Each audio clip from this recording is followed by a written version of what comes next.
Bessie Coleman, Roads in the Sky. In this episode, let's step into the cockpit with Bessie Coleman. From a Texas childhood to French airfields and roaring air shows back home, she turned a dream into a flight plan, and a flight plan into a legacy that still guides young flyers.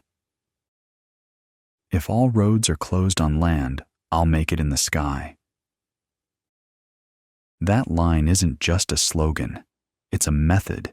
In a world of locked gates and small expectations, Bessie chose altitude as her argument. She learned a new language, crossed an ocean, and took a seat in a biplane to prove a sentence the world hadn't read yet. A pilot can look like her, and the horizon belongs to everyone. Part 1. South Winds.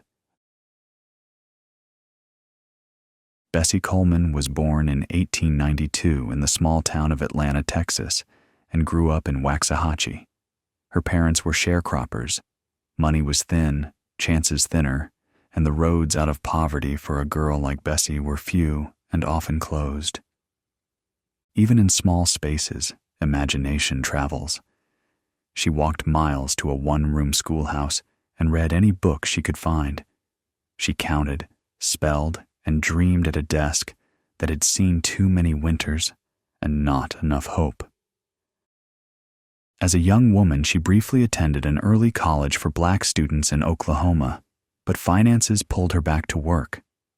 The rhythm of her early life was familiar, a little progress, then reality.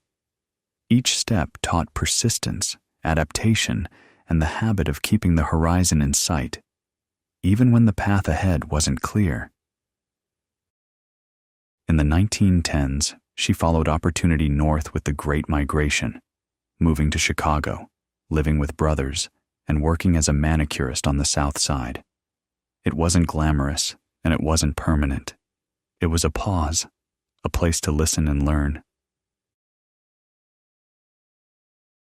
Chicago offered barbershops and street corners where stories were traded like currency, tales of war and new machines called airplanes, about pilots described like magicians and daredevils.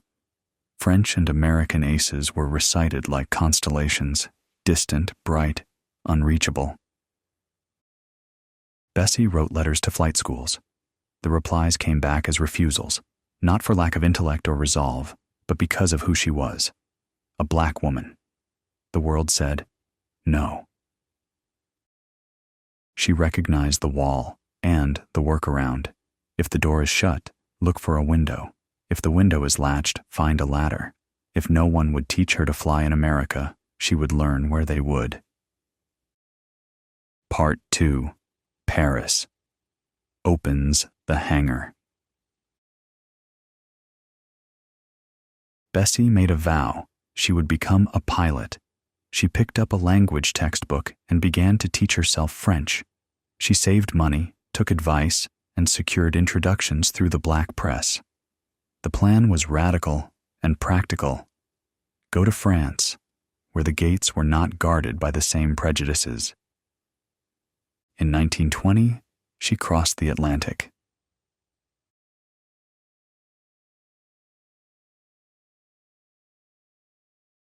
Imagine the courage.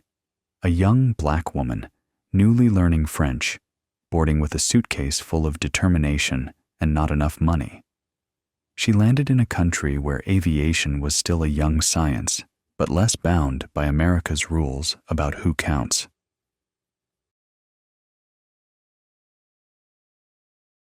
In northern France, on an airfield where wind could turn a scarf into a banner, Bessie began flight training, hands on the stick, eyes sharp, mind hungry. She learned to inspect the aircraft, to read the air, to respect the engine's personality and the weather's moods.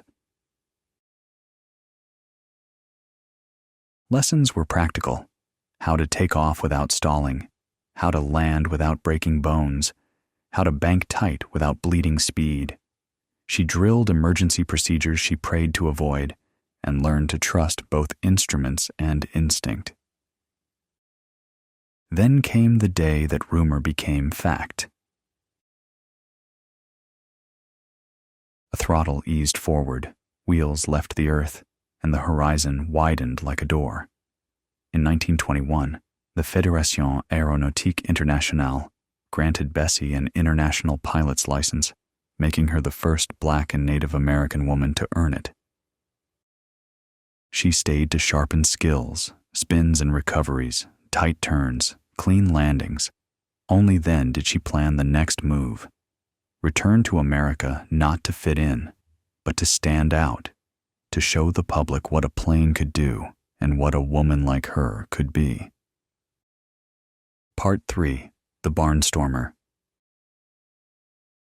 In 1922, Bessie returned to the United States with an uncommon credential: licensed pilot. It was both a badge and a target. She could fly, but she needed to make a living in a world that didn't fund dreams. Enter barnstorming, the traveling air show. Pilots swooped over fields, drew crowds, and performed geometry on the sky. Loops, figure eights, tail slides, near misses. The job was to flirt with physics and come back alive. Bessie became a headliner. People called her Queen Bess. She climbed into the cockpit with a crisp flying coat and an economy of motion that saved showmanship for the air. Picture a dusty field on a summer afternoon. An announcer's voice cracks, the crowd leans forward, and the plane charges, lifts, climbs, and then Bessie rolls into a loop. A perfect circle hangs against the blue. Gravity tugs, courage answers, and she comes out level. The show was never just spectacle. It was education through awe. With every pass, she taught an unspoken lesson. The pilot's body could be female. The mind in the cockpit could be Black and Native American. The horizon did not segregate. But danger was a colleague you never shook hands with. Engines misfired. Crosswinds bullied wings. One bad gust could turn flourish into funeral. Bessie was injured more than once. Grounded, then healing, then back again. Refusal was a muscle. She kept it strong. She wasn't content to be a novelty. She was on a mission: raise money and attention to open a flight school for Black students. She lectured in churches and community halls, posed for photographs, and gave interviews, turning every flight into an argument for funding the future. And she made her values visible at the gate. When promoters planned segregated entrances, Bessie refused to perform unless everyone entered through the same gate. She would fly for all, or she would not fly at all. Sometimes the biggest stunt of the day was a door finally opening. Part 4. Setbacks, Steel, and the Long Climb. The 1920s adored spectacle, but behind the cheers the arithmetic was relentless. Planes, fuel, and maintenance cost money, and racism charged an extra tax on every opportunity. Bessie hustled: lectures, demonstrations, endorsements. She was a working artist whose medium was air.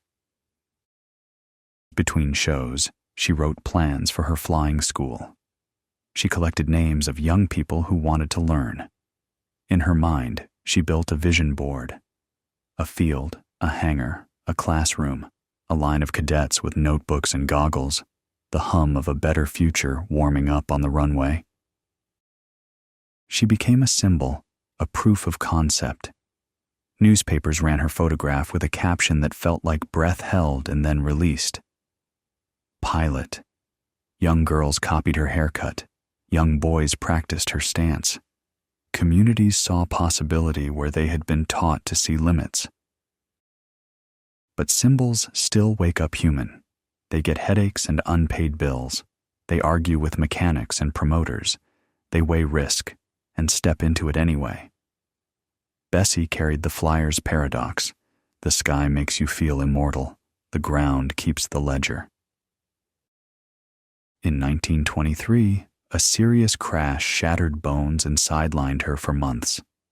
She could have retired into a safer profession and a quieter legend. Instead, recovery became planning. If the world remembered only the crash, she would write the sequel. Her message sharpened.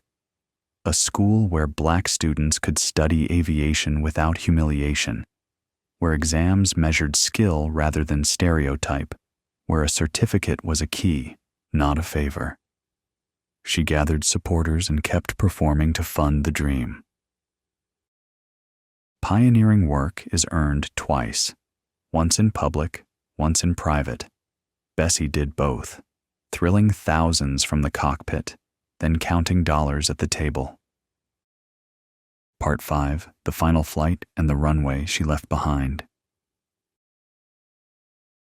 In April 1926, Bessie traveled to Jacksonville, Florida to perform and to scout a plane for her school. She planned to survey the airfield from above, study the terrain, and rehearse a parachute jump for the next day's show. The aircraft available was a Curtiss biplane with a history of mechanical trouble. William Wills, her mechanic and the day's pilot, accompanied her for a test flight.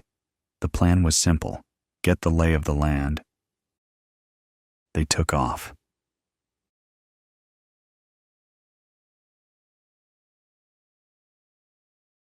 Bessie loosened her belt to lean out and study the ground. No canopy, just the loud arithmetic of engine, propeller, and wind. Then, disaster. The plane snapped into an uncontrollable dive. Investigators later suspected a loose part. The machine betrayed the mission.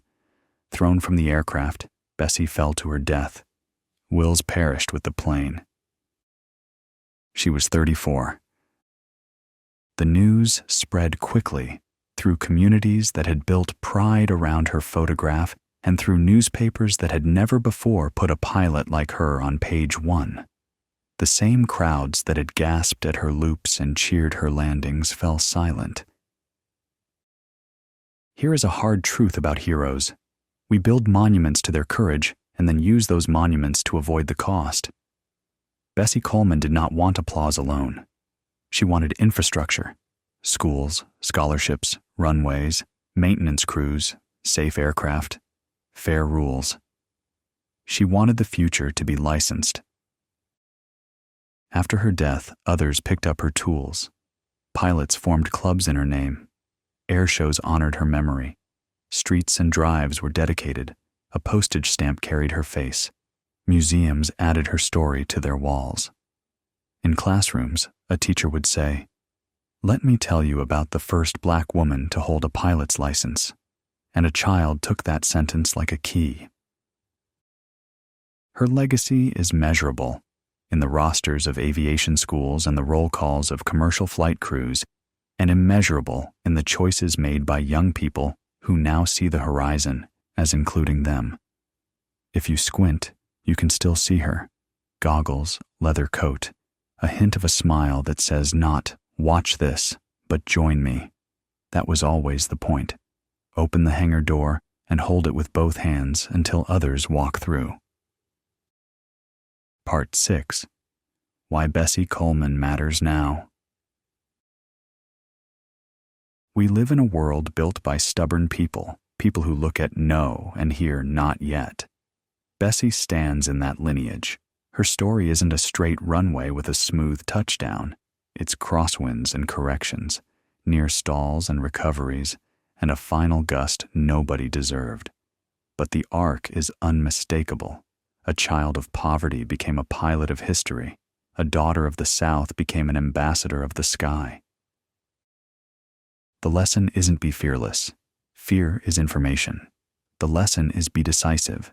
Decide what kind of future you want and move toward it, one uncomfortable, unlikely, strategic step at a time. For creators and students told their wings are decorative, Bessie insists they're functional. For leaders in a position to open gates, she offers a standard. Symbolism without access is theatrics. Somewhere, a young person looks up at a contrail and wonders whether that line is a wall or a guide. Bessie Coleman's answer is simple. It's a guide. Follow it until it bends, and then trace your own. If all roads are closed on land, I'll make it in the sky. Don't wait for perfect conditions. Start the engine you have, fly the weather you're given, upgrade when you can. That's how a dream becomes a flight plan, and how a flight plan becomes a legacy. If this story moved you, tell us who to cover next, and keep your eyes on the horizon.